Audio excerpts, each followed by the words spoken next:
All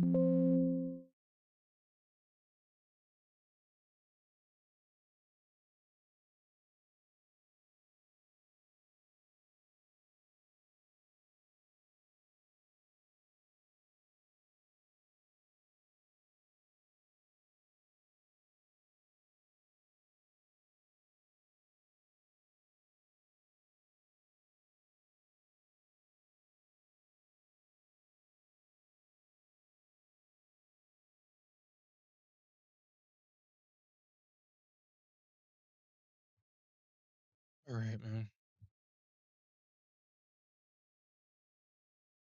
Let's get this session over with.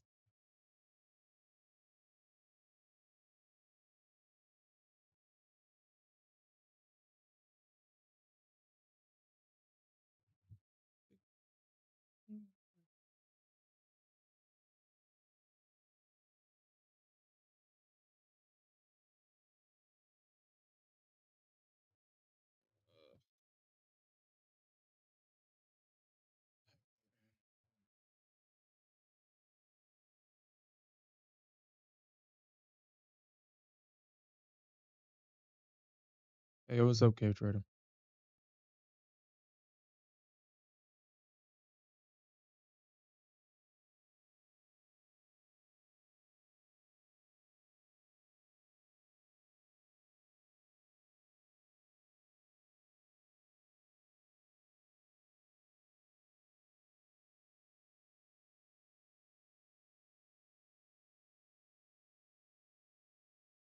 Well, 13, 14, 15.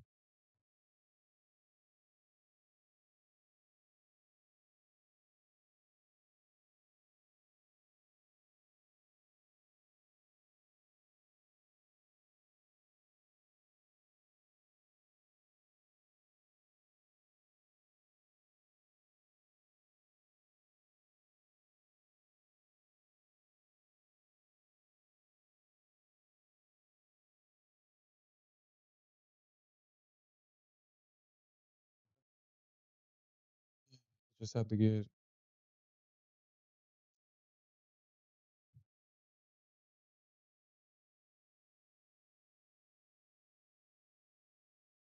Today was a bearish trend today. Today was a bearish trend.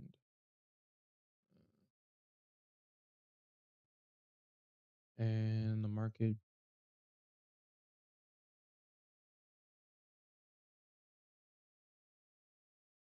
Oh, oh.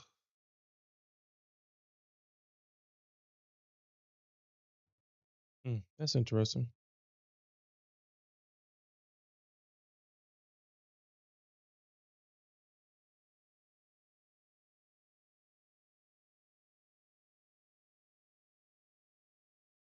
Hey, what's up, Santiago?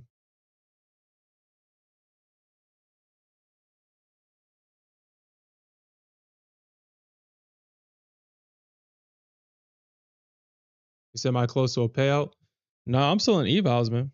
In my other funded account, no. The straight to funded account, I think I'm up 3K in those accounts, but that's I've only been trading those accounts, I think 7 days. I have $6,000 to go, and I'm only trading micros, so it's gonna take me about a month to get a payout on those damn accounts. But I'm gonna take it slow. I'm gonna take it slow.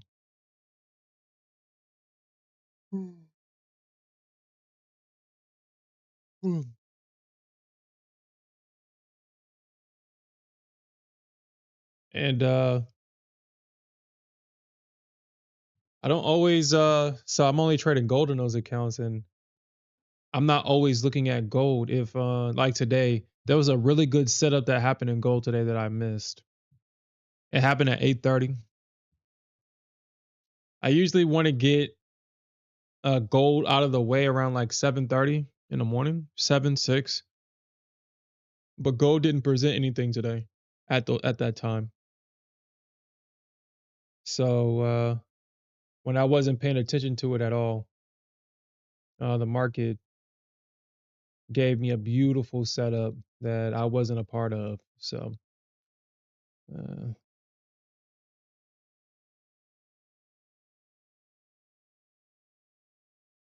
that hurt my feelings.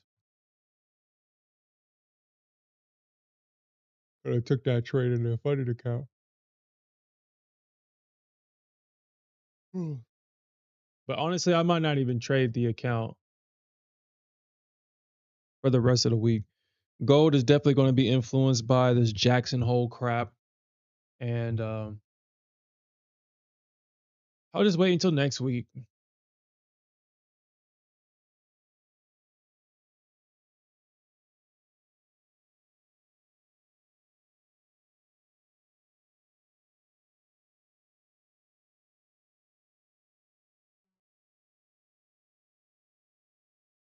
Hmm.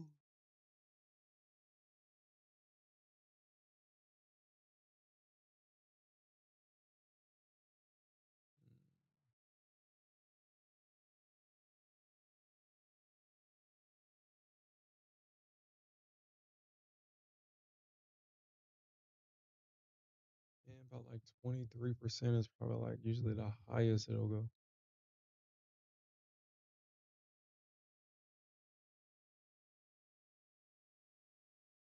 Hmm.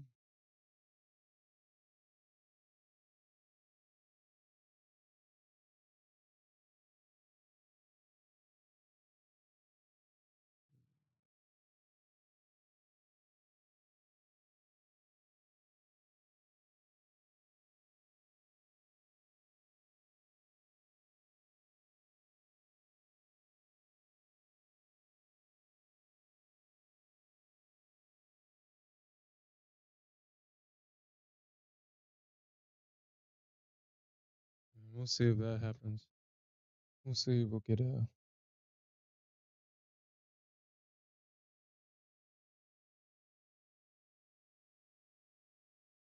Hmm.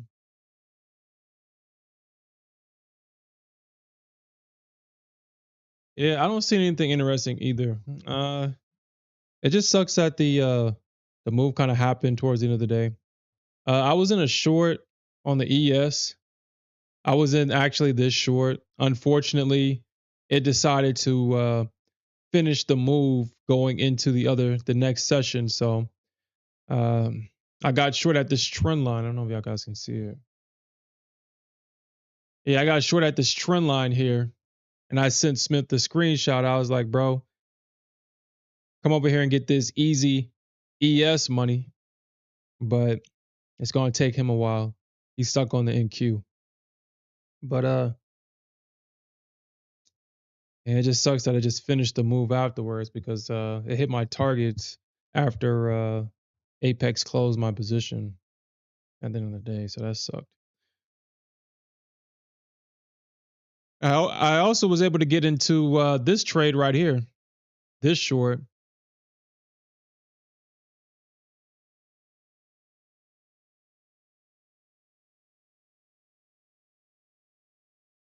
Yeah, the ES is kind of it's very straightforward to trade. Uh, I've been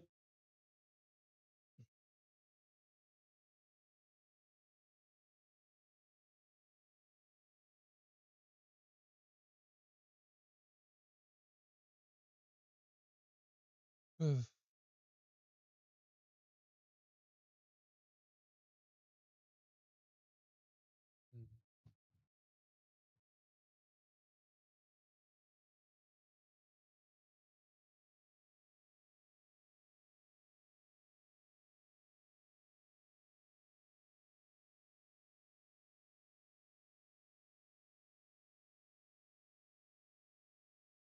yeah, and I was like, dude, why was I?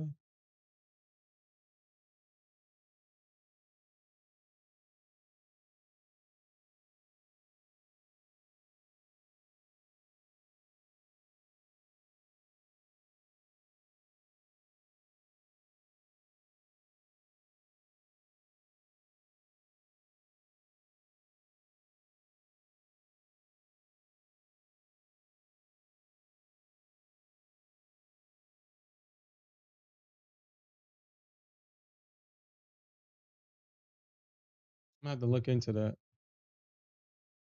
I'm gonna have to look into that.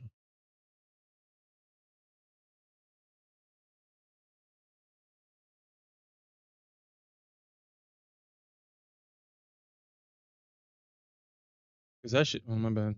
That kind of played out perfectly. I'm gonna have to look into that. And then it's shorted right there. Hmm.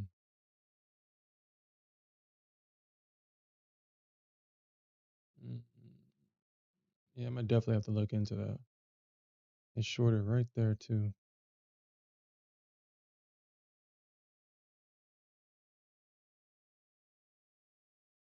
Mm. Mm.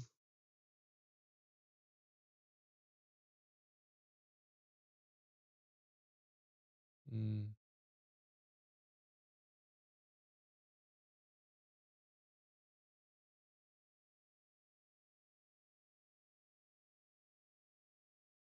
I guess it's like for trends or something. Hold on, guys. Give me a second. Give me a second.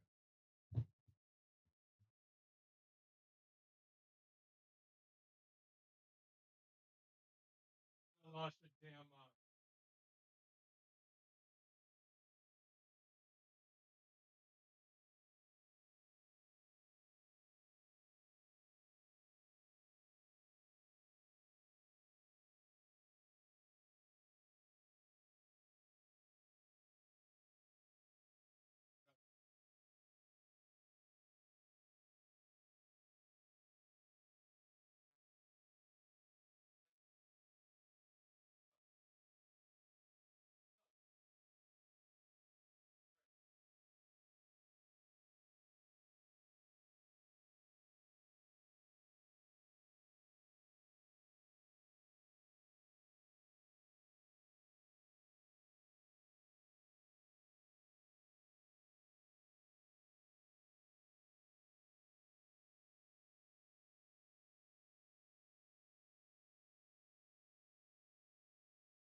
My daughter done lost her damn mind. All right. All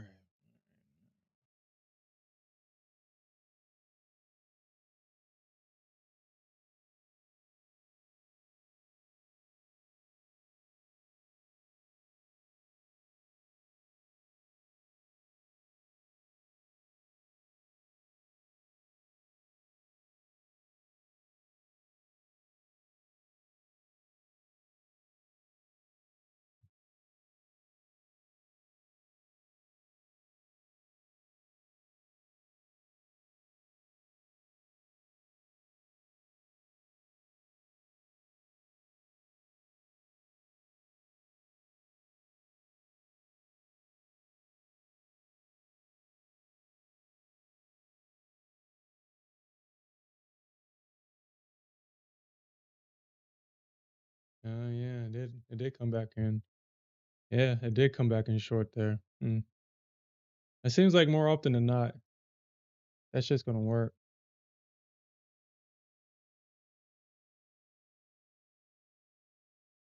And I was like 20-point drop right there. Mm. Mm. More often than not, that's just gonna work. Mm.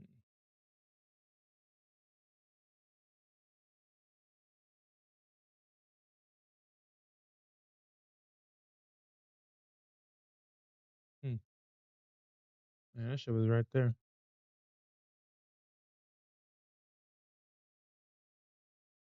Yeah, it all lined up.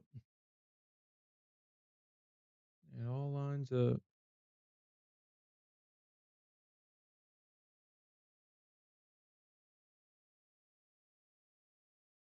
And I guess whenever the market trends, I can get a good idea.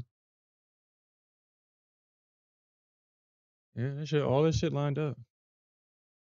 Everything lined up. Mm, okay. So that's a new strategy I'm gonna look into over the weekend. Look into that over the weekend.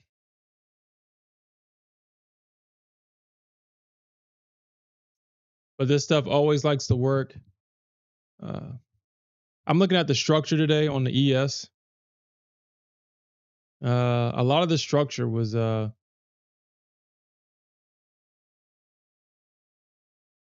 point.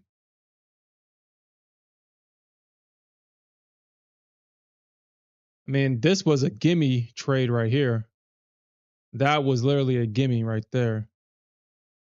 Just selling a retest of this breaker structure down. That was a gimme. 408.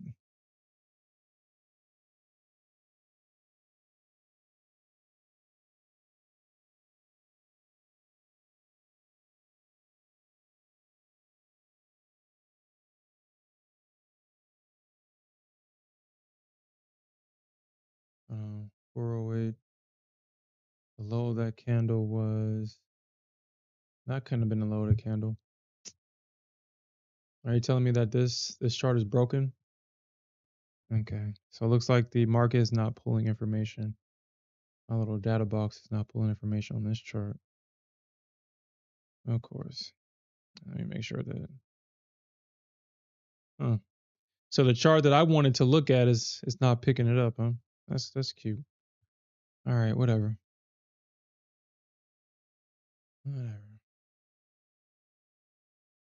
Yeah, I'm not gonna trade my Tradeify account this week. I'm just gonna wait for gold to settle down, and I'll come back again next week. I'm not gonna deal with gold. Not in my funded account. I'll trade it in the evals, but I'm not gonna deal with it in my funded account.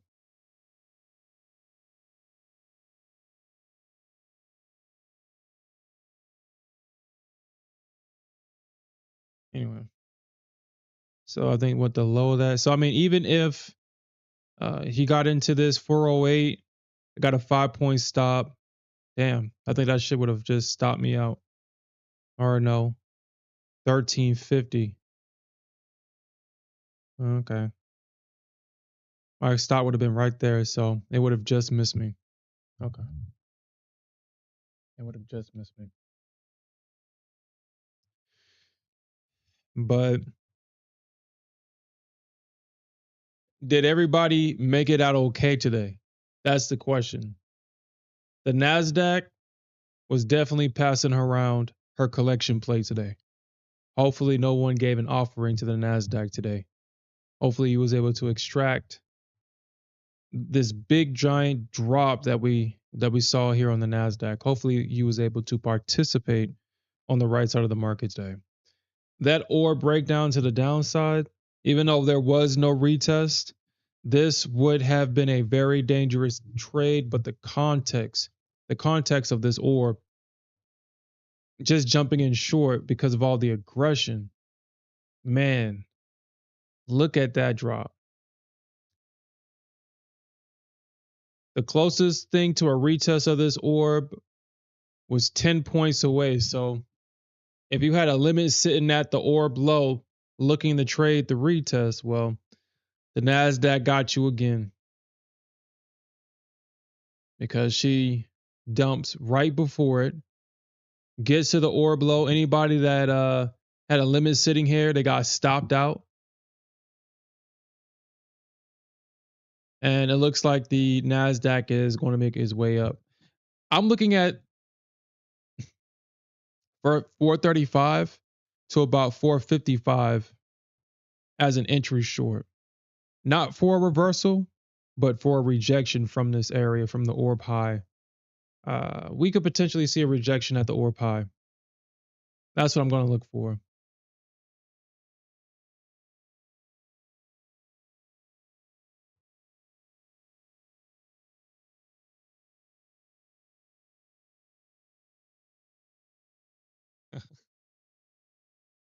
So you're saying that Once I get the gold do rag, that's when everything is going to start changing, huh?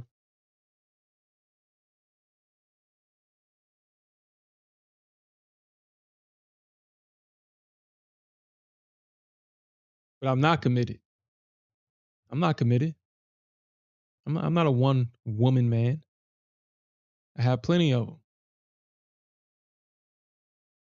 I don't commit to one woman. And damn it, they don't want me to commit to one woman. They want to feel like they won me over. They don't want me to just give them all my attention. They want to earn it, damn it. They want to earn it.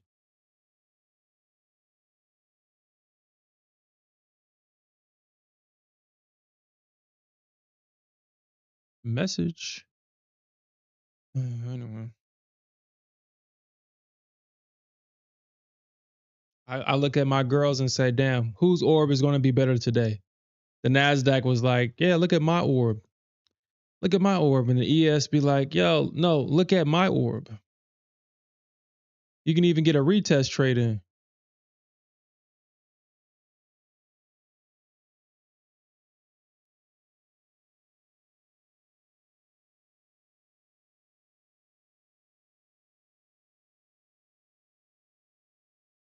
Hey, yo, what's up, Investor Gee?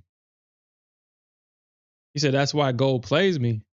I don't know about that, Alfred. I have a very high win rate on gold. I don't think y'all really see me get stopped out on gold. Maybe, no, I don't get stopped out on gold.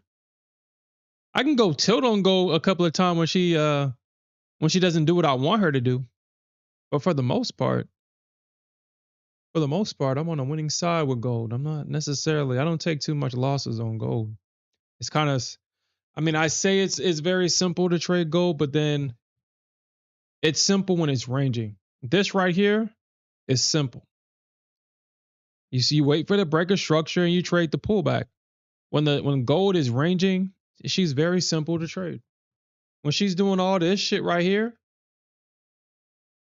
this is not simple. It's, well, because it doesn't feel like it's going to continue to keep trending. It doesn't feel that way.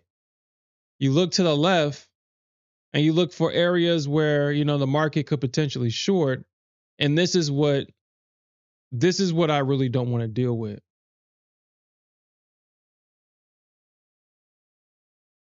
I don't want to deal with the situation where I'm looking to the left looking for, potential or prior supply that hasn't been retested, and then all of a sudden the market just squeezes higher because it's trending all the damn time.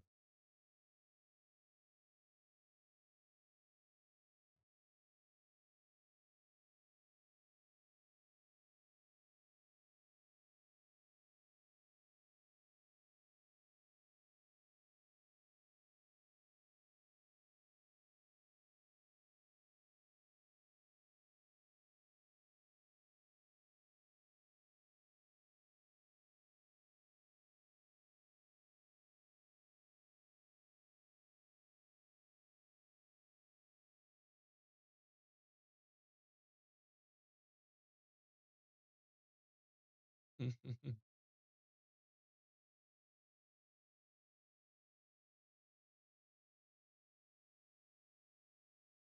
you know how it is. A player got to play. I wouldn't be a player if I didn't play. You got to tell them that you love them.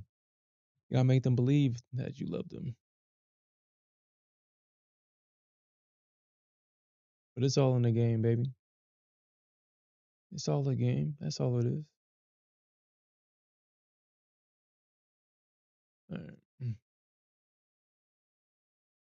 Yeah. So, yeah, like I said, I'm kind of upset that I missed this opportunity on gold when it was finally ranging. Finally, I will say that honestly, I don't necessarily care for the trends on gold. I don't care for it because all I'm looking for is 90 ticks. So when the market kind of trends past the area that I'm looking for, it kind of hurts my feelings. But because I'm only looking for 90 ticks, I'm not looking for anything else. Mm.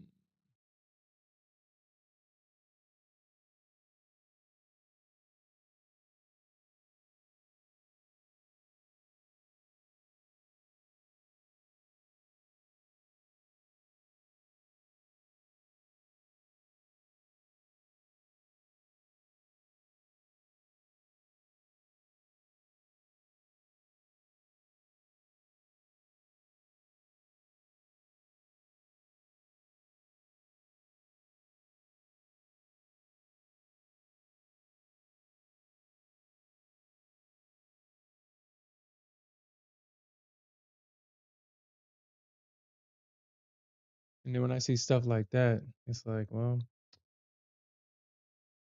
hmm,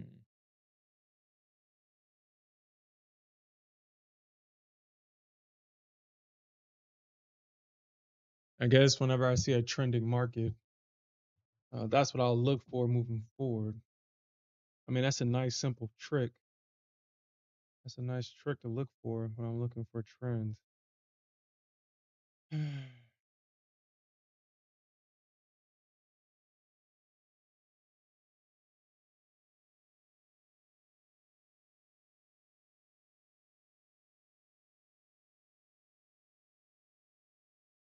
me see how this looks like real quick.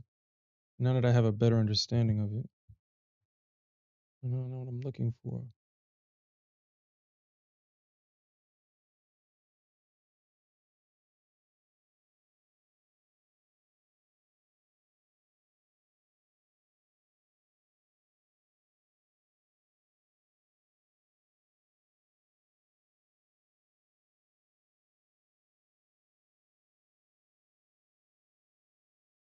Hmm. Isn't that interesting? Hmm. Isn't that interesting?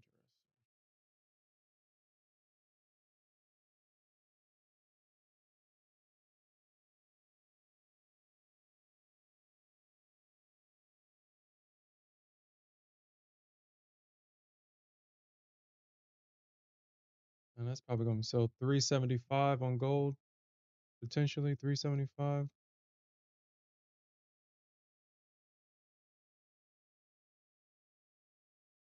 Okay. All right. Yeah, I'm going to do it in the morning. I'm going to copy trade in the morning. Yeah, that the copy trade works really well. As I was kind of testing it out, it worked really well.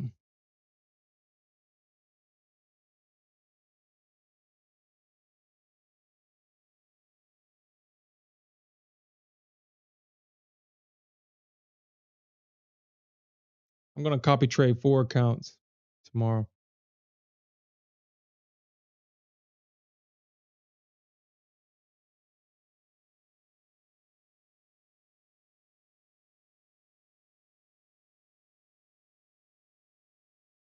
Isn't that interesting?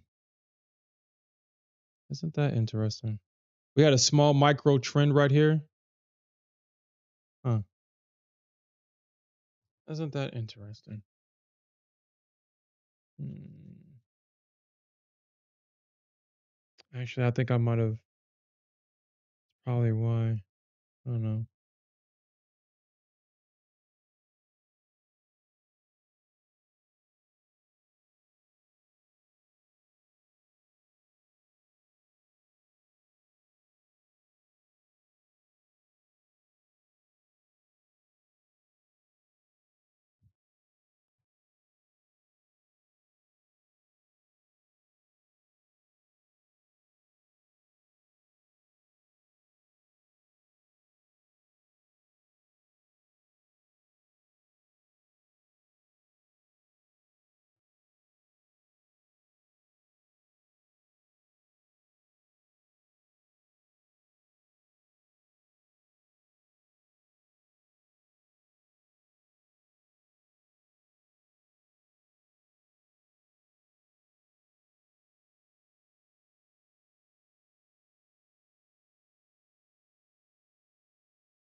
Hmm.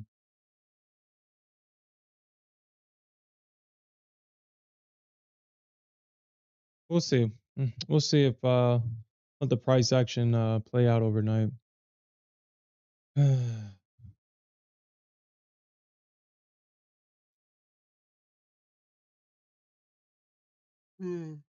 I think it likes to go there. The zones a lot.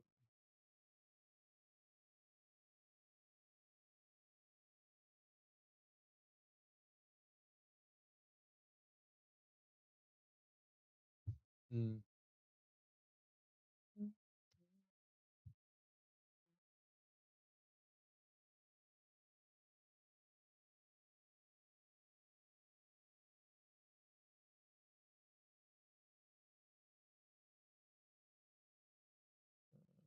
Okay.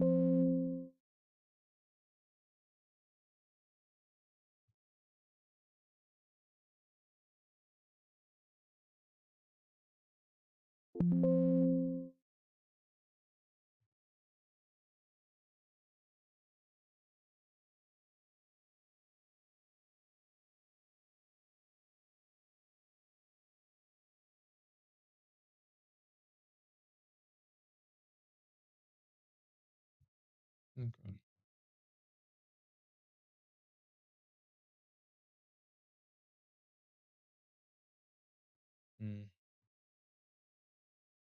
Get that unnecessary data off my chart. All right, man.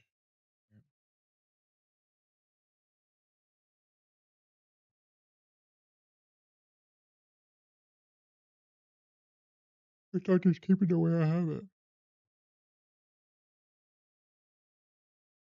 Hey, what's up, Market Edge?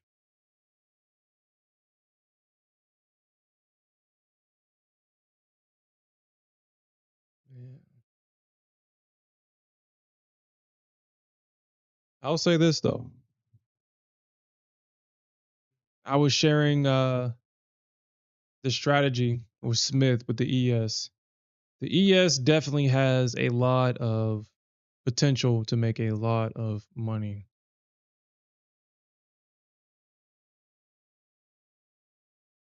especially when the market does stuff like this. You get into a good trade.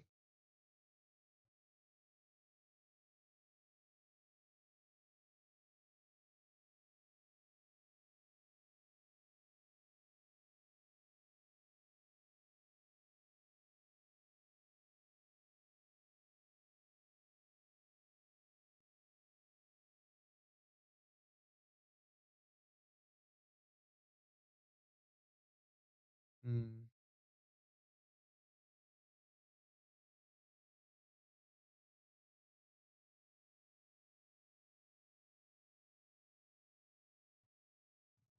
If I can get a re-entry into a trade, like if I get that first target hit and then have a re-entry, like on a pullback or something,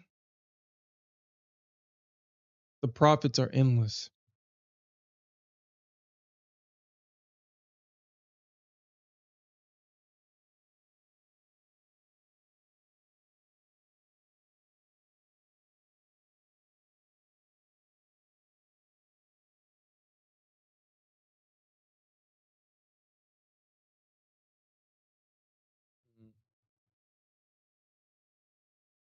I use that.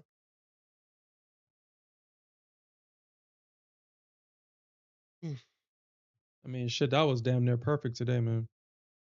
So on trending markets, that's it looks like that's the strategy. That's a good find. That's a really good find. And it kind of gets me focused on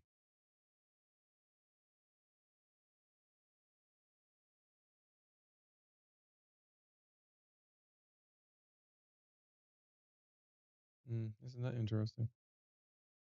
But then I think it gave you an opportunity to trade it correctly though.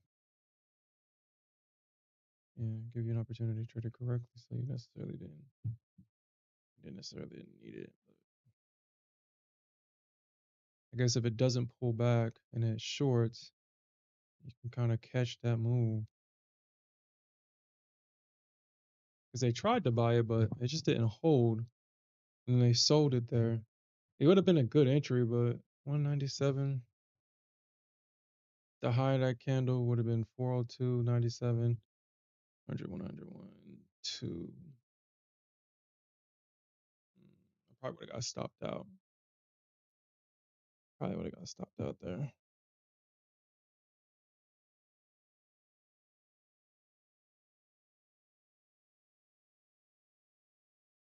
And it looks like if the market was using that area right there for the short, and then it came right back up, and then you use that for the.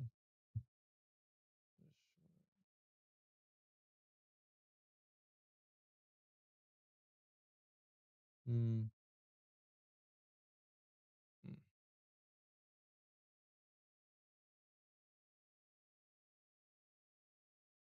I'm looking at this chart and see all these damn trend lines all over the damn place. And all these trend lines all over the place, making triangles and all kind of stuff. And yet, at the end of the day, all this stuff is important. It works. The market definitely uses it. So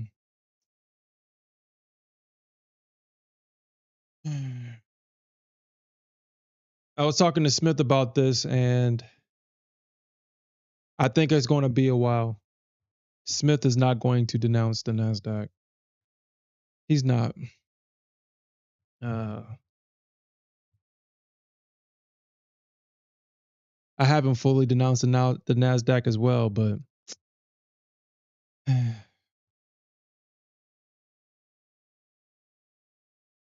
especially in the personal account, he likes to start a personal account with $500 in it, and he builds it.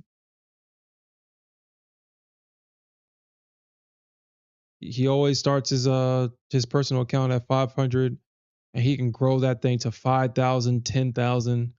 Just imagine being able to grow a $500 account and grow to at least 10,000.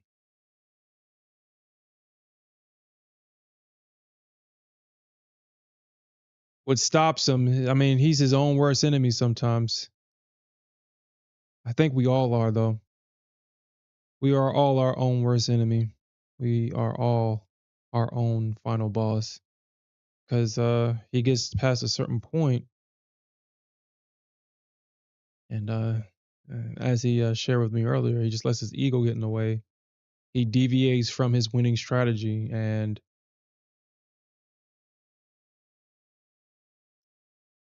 before you know it, he doesn't. All that work is gone. It's gone, and that's the most mentally draining thing in the world, is just having all that work just be for nothing and it's gone. It just sucks.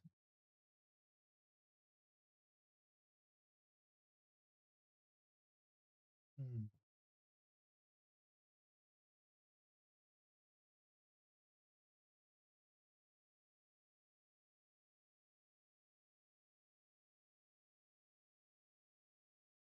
I guess that's a good area to, I mean, to look for. That's a good area to kind of look, because this thing was, I mean, once you got that breaker structure down, you identified the area where price can break down. I mean, it was basically, and then you can target that area. That was a 20-point move. So I'm kind of back testing the ES a little bit here. I want to get into the habit of doing that, but there was let me see exactly where it was. So 383.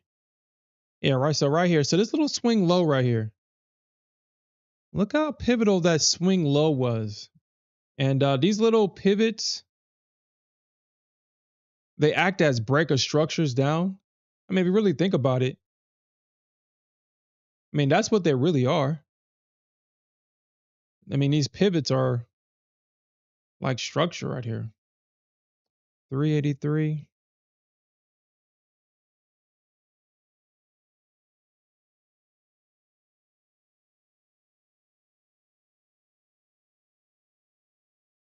If you miss this move down right here, look at just marking out that pivot low, just waiting for that pivot low, that break.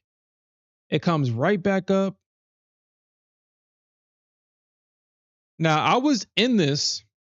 This is actually the entry that I took because my limit was attached to the 50 EMA here. But I did not notice this breaker structure in real time. I'm now noticing it as, I'm looking at the chart and I'm like, oh shit, there was a breaker structure right here. I just had my limit attached to the 50. That's the only thing I was looking for. And we got this move down. I, I mean, obviously, is in hindsight now, but I let a runner come back and I got stopped out of a runner. And look at where the market came back and found support right there at that breaker structure. This what makes the ES trading the ES superior to the Nasdaq. You can definitely make way more money. Well, actually, no. It really depends on how you trade. It really depends on how you trade.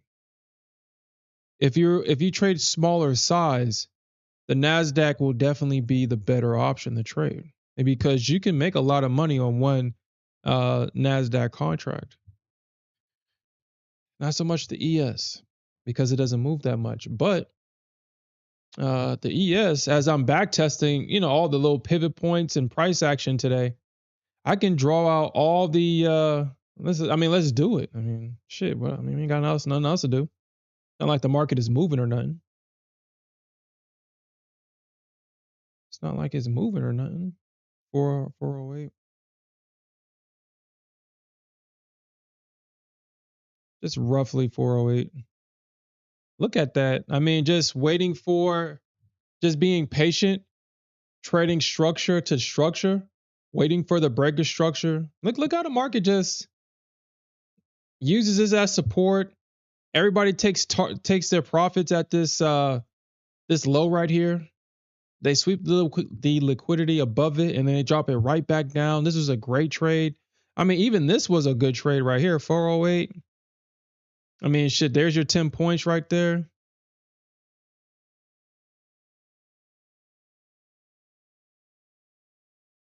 About a 14-point move down. This is a great trade on the ES right here. All you really need is 10 points. Anything past 10 points is gravy. This right here, 408.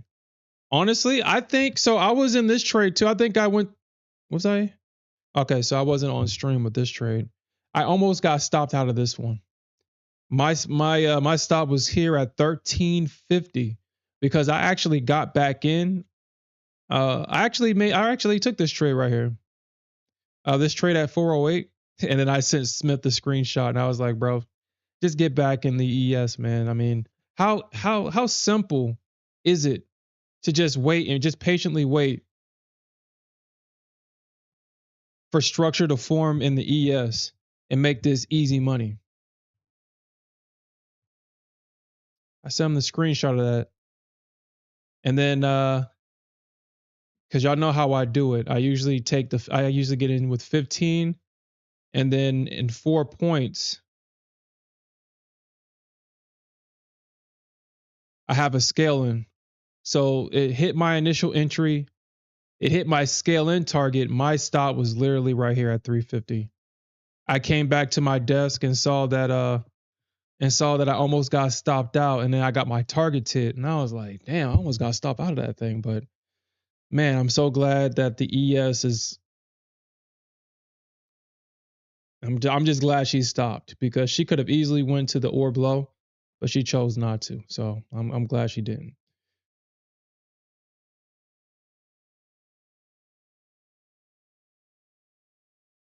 And then I've also shared that I took this trade right here. So yesterday, man, I did take those 2 losses. I think I lost 11 points, 12 points. I lost 12 points, but man, I got all that money back plus with these trades right here. We had 2 winning trades, one at the start of the session. We took this trade. We lost this trade. I think I lost this trade as well. Yeah, I lost this trade too. Or it was this trade I lost. Yeah, I lost this follow-up trade right here. Then I lost this trade. But then off stream, I got this trade and then this trade and then that trade.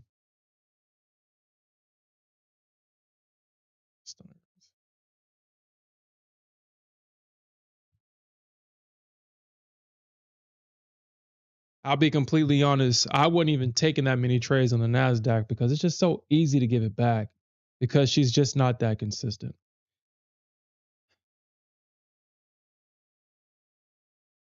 But I know on Friday, I know the ES, I'm sorry, the Nasdaq is the instrument to trade on Friday. If you want to make the most amount of money, it's going to be the Nasdaq for sure. I already know what I'm planning on doing on Friday.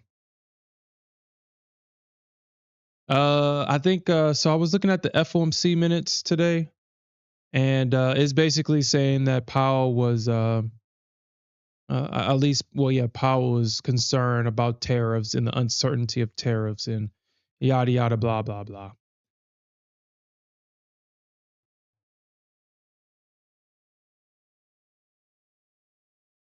The Fed fund rates is currently sitting at 82% for a rate cut. This upcoming meeting in September for a 25 basis point cut. Those are good odds, but we'll see what happens. The job data coming out tomorrow, that's definitely going to influence people's speculation about the cuts. So 7:30 tomorrow, just make sure that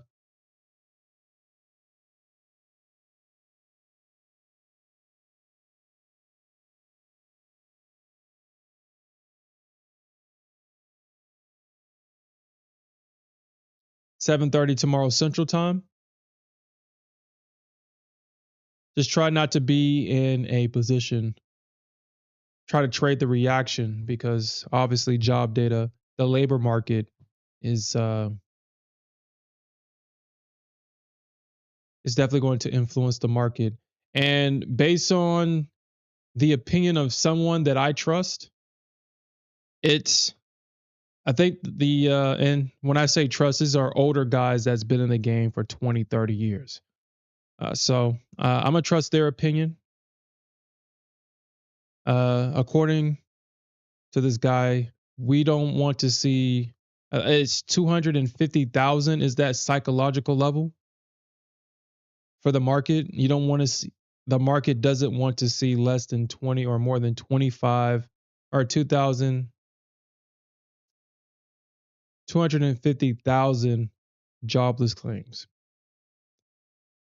That's going to create a panic in the market.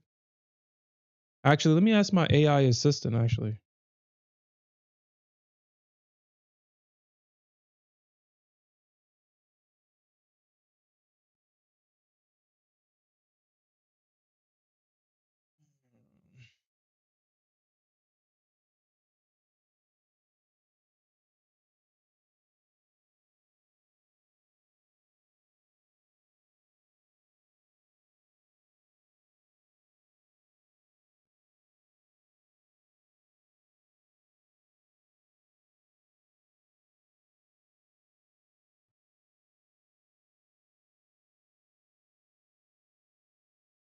Okay. So, all right. So, yeah.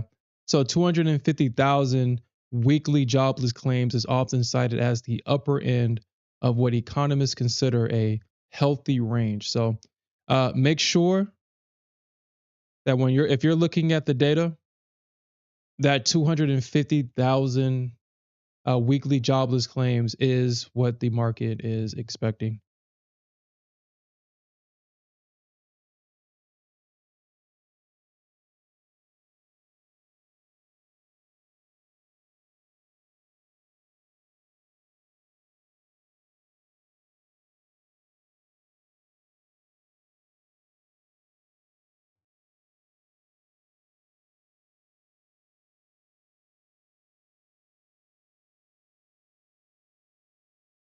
Okay. So yeah, so 250,000 is the high end. So as long as we see anything less than 250,000, the market considers that healthy. Sustained levels above 250,000 could add concerns, but real market alarm typically sets in around 350, 400,000 claims per week. So investors also focus on the 4-week moving average in other contexts. Hmm. So yeah, so just to keep it simple, just look for 250. Anyway, so we'll see what the job markets say tomorrow, or the job data says tomorrow. I'm pretty sure it's not going to be over 250,000 claims. I guess we can actually look at to see what the previous one was and what the market is expecting this time. I guess we can. Hmm.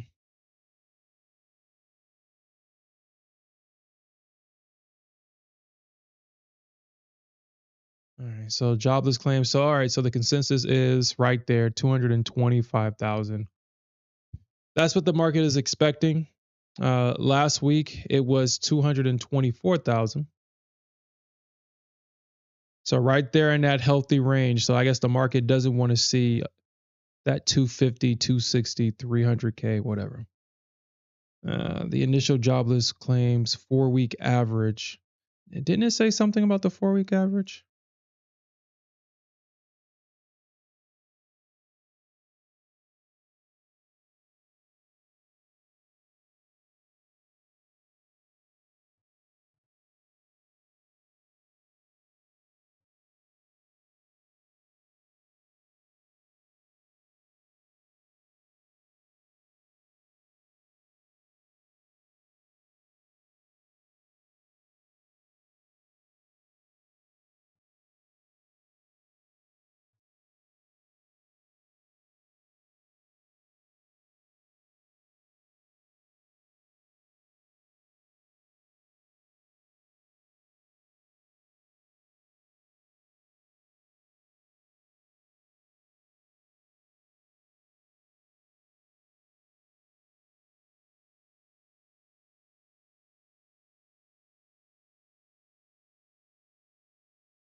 Okay. So that makes sense. So the 4 week average of jobless claims is a key metric for investors because it smooths out short term volatility and provides a clearer trend of the labor market's health. Since weekly jobless claims can fluctuate significantly due to one off events such as holidays or reporting anomalies, the 4 week moving average help investors identify persistent changes rather than reacting to a single noisy data point, however you want to say it. So a rising 4 week average can indicate sustained job losses and flag potential economic deterioration, while a falling or steady average suggests relative labor market strength and stability. Investors track this average to judge if employment trends are worsening or improving, which in turn affects expectation for consumer spending, corporate profits, and the Federal Reserve policy. All right. So now that have a basic understanding or a surface level understanding of what the market is going to look for, um, I'm definitely going to keep my eyes on the numbers, and that's definitely going to give me insight on if the market is going to remain bullish. Because if we get good job, so I think it's so if we get bad job data, if we get bad job data, that's definitely going to incite the bulls. I already think that we're already kind of making our way back up. I mean, we do have this area of resistance on the Nasdaq at 430, 450, but I think we're on our way back up. I think we see a bullish move anyway. Because, like I said earlier, I think this is just a pullback.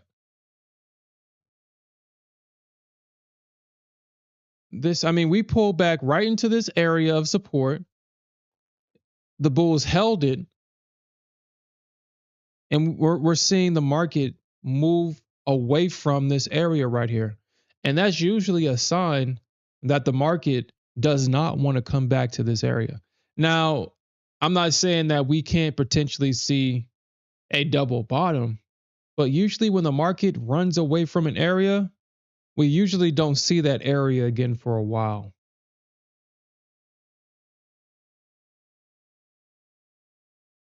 So I think we're on our way back up.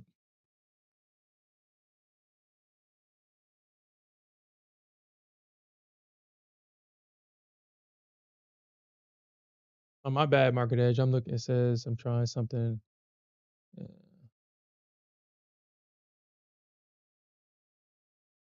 it says NQ to death do us part. Yeah, dude.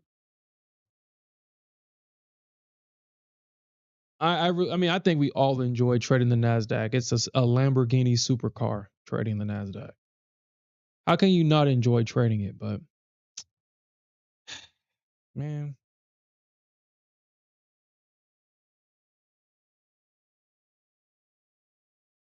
Trading the Nasdaq is definitely playing Russian roulette with your account. You better be in the right spot at the right time. You better be in the right place at the right time, because if you're not, the Nasdaq likes to collect accounts, and you got to tell her no. You got to tell her no. I think he likes to collect accounts. So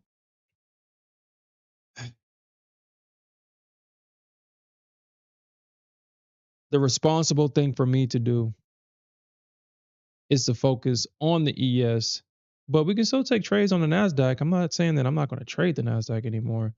I just understand that with my new goal of longevity, the Nasdaq ain't really with that. Halford is really good at short-term trading with the Nasdaq. The long term, I just can't do it.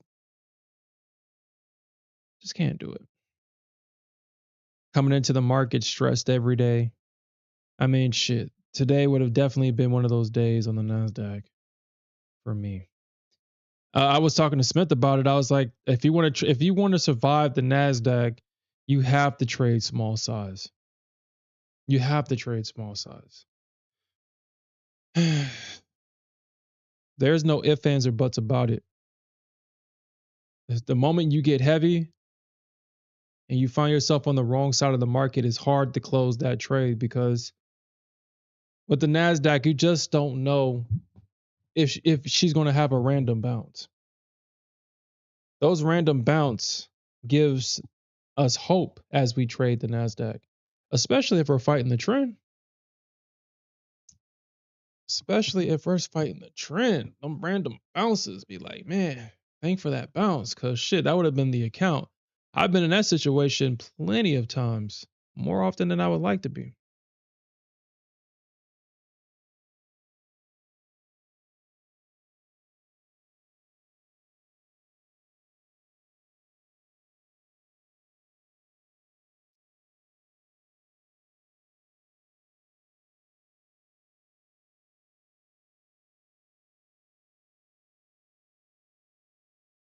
Mhm.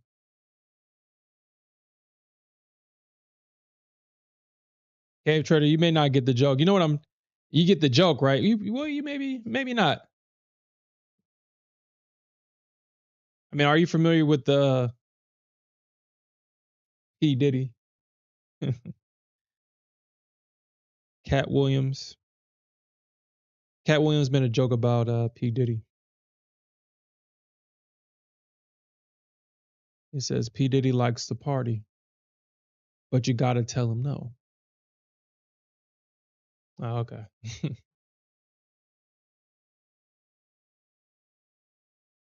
You got to tell him no.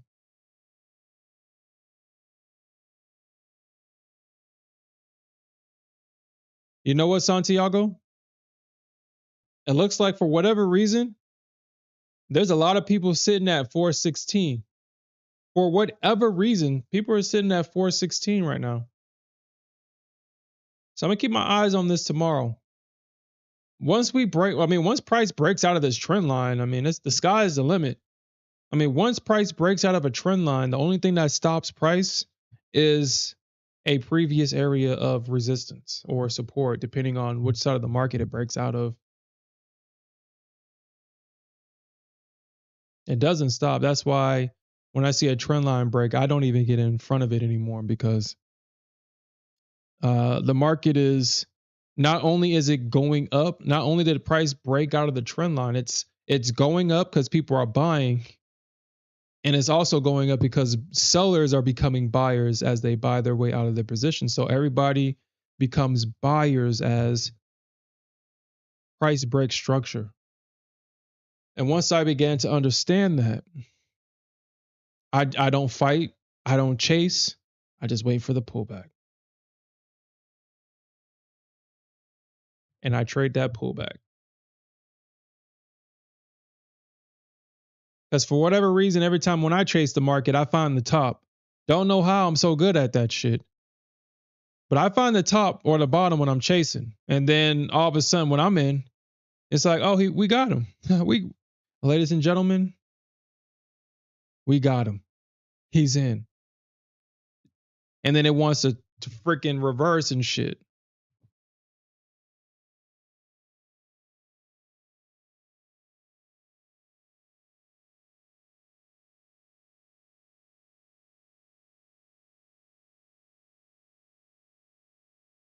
Yeah, we got him.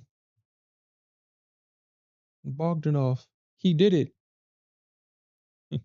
He went long. He went all in and dump it. Dump it. But like I said, man, the ES, I talk about this because it's not just for you guys, it's also for me. I have to remind myself why I'm making this move because y'all know how hard this is for me. Y'all know how hard this is for me. Y'all know I love that bitch. You know I love her. You know I love that bitch. But I have to let her go.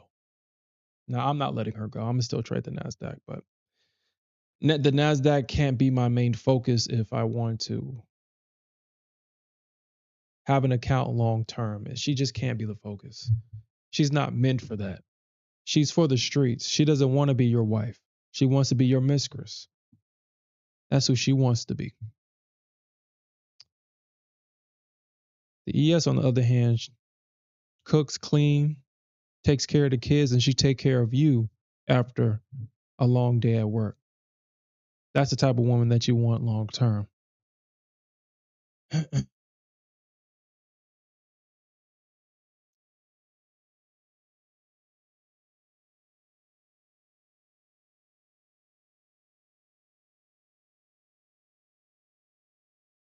And plus, like I said, with the structure and stuff like that, I'm really good at trading the ES. It's just that it's slow. So we'll make money on the ES for sure. We'll make nice, easy, consistent, repeatable money on the ES.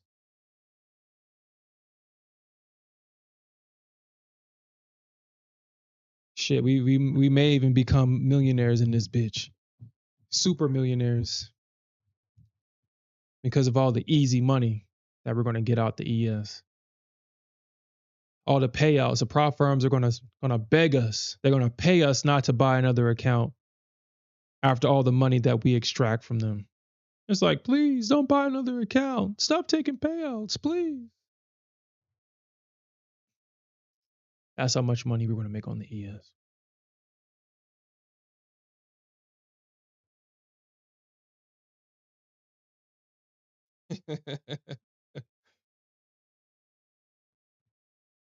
That wet ass price action, huh?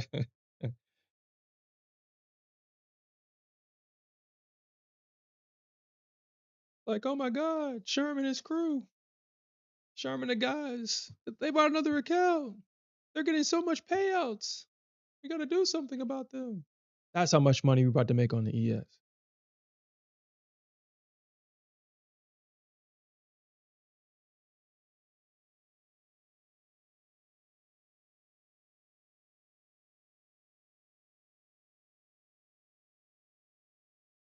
But you know what? I think Rutkit brought this up last night. Shit. With my expertise of technical analysis, and you know what? I think I just remembered what the guy name is. I think they're called master traders. I think I just remembered. Let me see. I think they're called master traders. These are the guys that I learned technical analysis from. I think that's what their name is, master traders.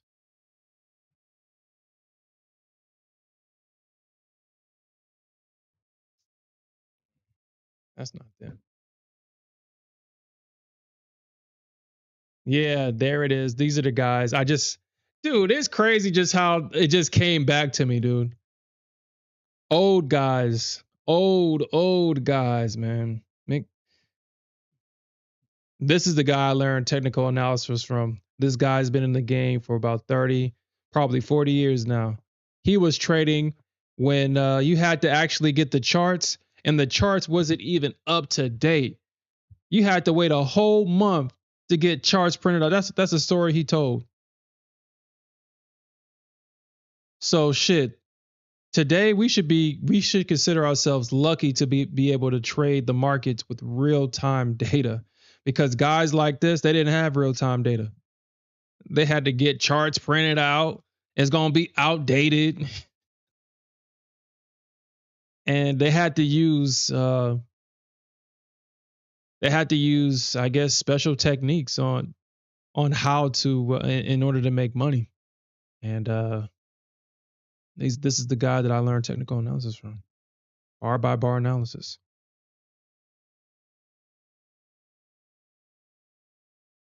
These are the guys that I not only did I learn technical analysis from these guys, but I also learned how to trade options, because this is what they trade options too. Yep, bar by bar analysis right there. This is where I learned it from.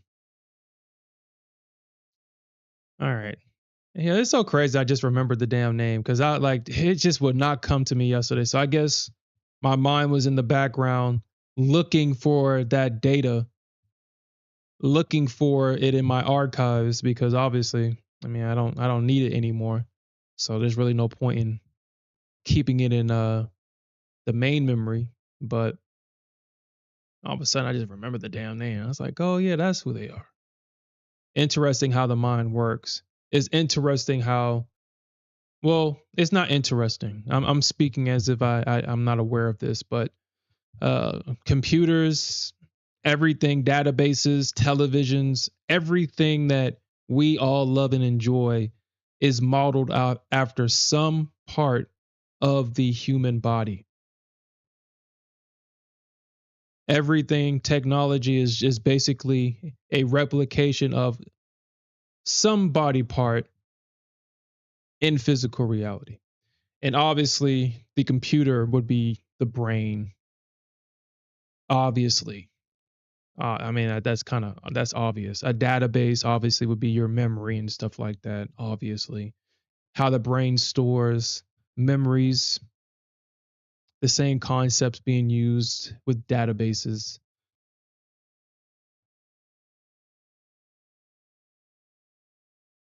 You ask yourself, you query a question, query or ask yourself a question. You may not get the answer right away, because obviously your brain is looking for that answer in the background. It's a background process. And then all of a sudden it's like, oh, yeah, yeah, that's what I was talking about. It just comes out of nowhere. It returns that information back to you.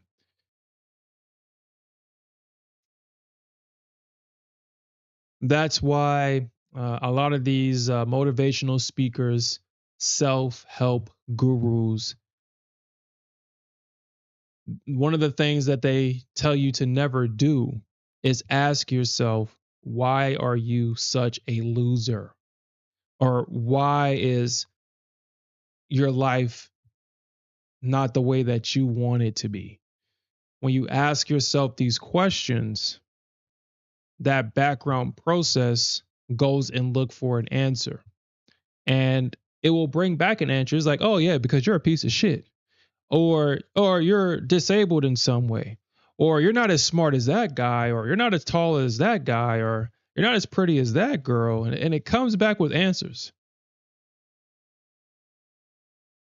And then that's why they tell you to frame it like this. So why am I successful? Why is it that every time I put on a trade, it's always working and it's profitable? And then it looks for those answers and it says, oh, yeah, the reason why you are highly profitable is because you take the time to really understand the markets. Or there was an area of support and resistance and you took that trade. It was an easy trade to take. That's why it's profitable. So that's why they tell you not to ask yourself negative questions, because you'll find an answer. I mean, that process is, all it does is it doesn't necessarily care what you ask it. It's going to return a result. It's up to you to determine what you want it to find. So once I understood that, I don't ask myself stupid questions anymore. I don't say, "Oh, why is this happening?" or "Why is that happening to me?" Blah blah, because I'm gonna find an answer, and it's gonna be confident. And depending on if I choose to believe what it returns, it can, yeah.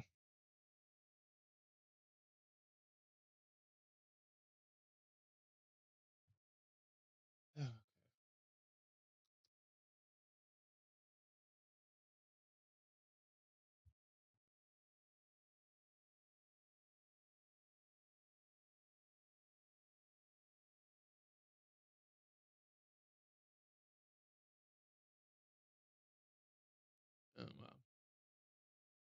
In our last 10 minutes, so obviously the senior citizens didn't do anything tonight. Gold didn't necessarily do anything tonight. I mean, unless you was in at the open, you caught this move down.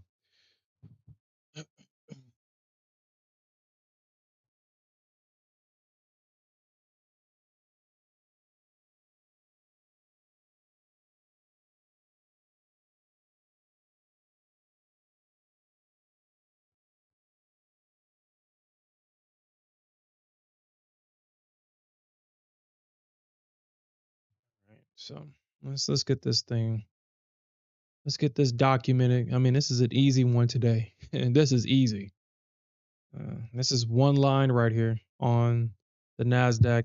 Let's actually. So once we write this report, we're gonna look at something because this is the one, two, three. I'm starting to see a trend. Really, starting to see a trend. When there's actually volume in the market, that's when we start to get these big moves. Go figure. Go figure. We get these big moves as soon as so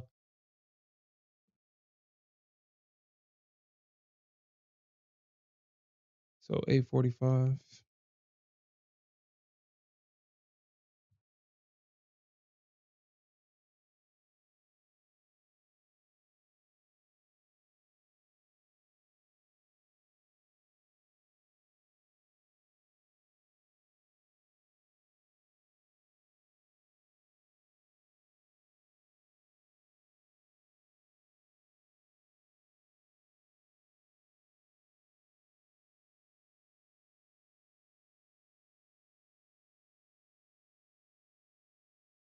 All right, so 23:35.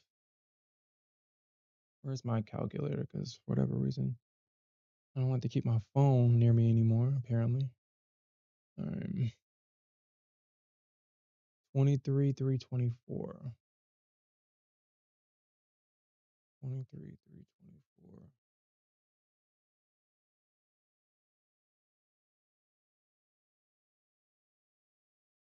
All right, so I traded 289 points to the downside.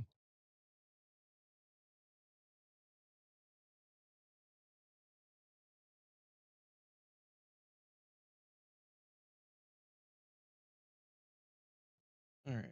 One liner today. One liner.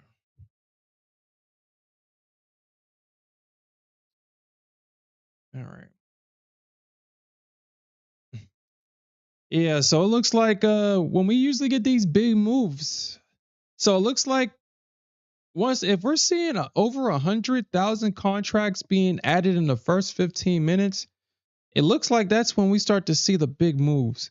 I mean, this right here was an anomaly right here. We had 74,000, but I think this day probably had like a news day on it because I roughly remember talking about this day, and I think we talked about this day probably being a down day. But usually when we see like over 100,000 contracts being added in the first 15 minutes, we start to see these really big moves happening. Mm. So that's something that I'm gonna keep an eye on, continue to keep an eye on here. So 8:45, 45. Shit. I know the Bulls wish we uh, what is it, 289 points to the down. So yeah, 289 points. 289 points low. 289 low. All right. One liner today.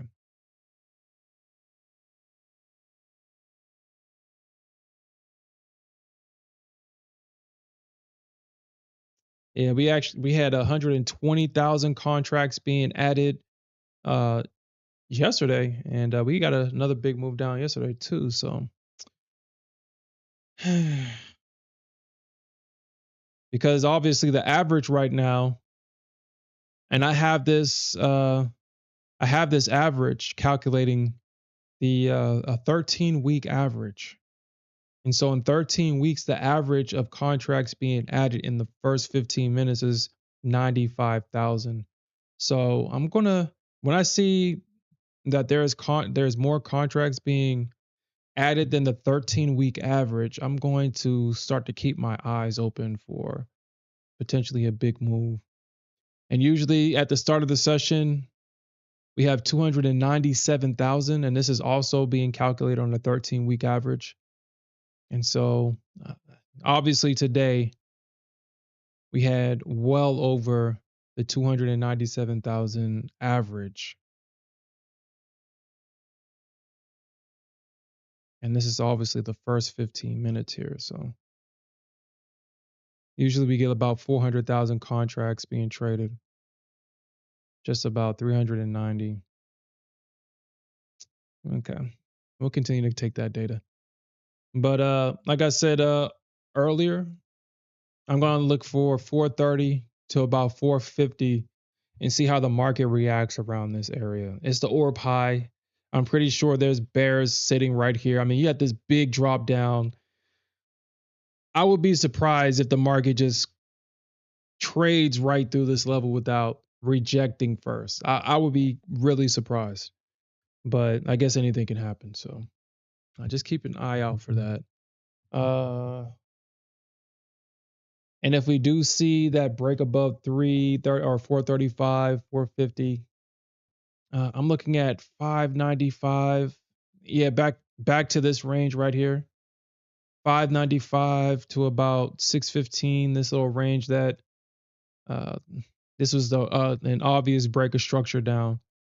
The bulls use this area as support, and we got a breakdown of this support area today. So I'm pretty sure I'm pretty sure there's bulls still trapped long here. I'm pretty sure once price gets back up here, the bulls that hasn't gotten out of their position, I'm pretty sure they're going to want to get out of break even right here around 595, 615. So those are the two areas that I'm going to be looking for to see a rejection from. Okay.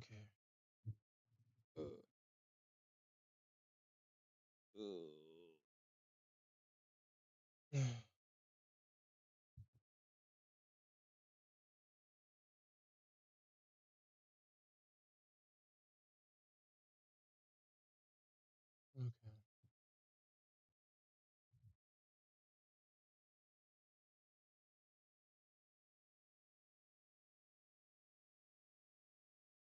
Alex been geeking.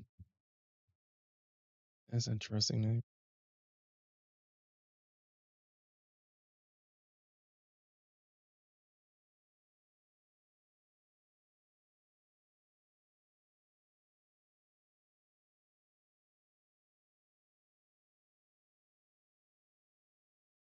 I mean, I guess well technically, I'm pretty sure that was the retest right there. The ore pie on the ES probably R2 would probably be a great area to also short too. I'm pretty sure. Especially if you get a break out of this trend line, I'm pretty sure they're going to run into this ore pie and they're going to probably break right back down below it or kind of chop on top of the trend line. We'll see what they do tomorrow. We'll see.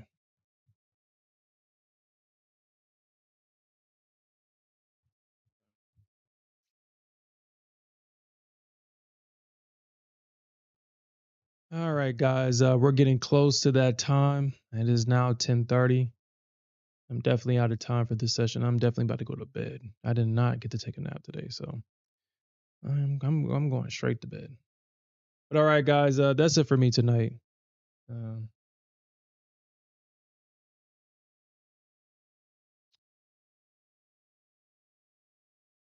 yeah, I was looking at the thing with Bookman. Yeah, I'm done tonight. And that's it for me. We'll definitely come back tomorrow morning, and we'll definitely look for more opportunities to earn some more money. And with that said, peace out, everybody. Have a good night.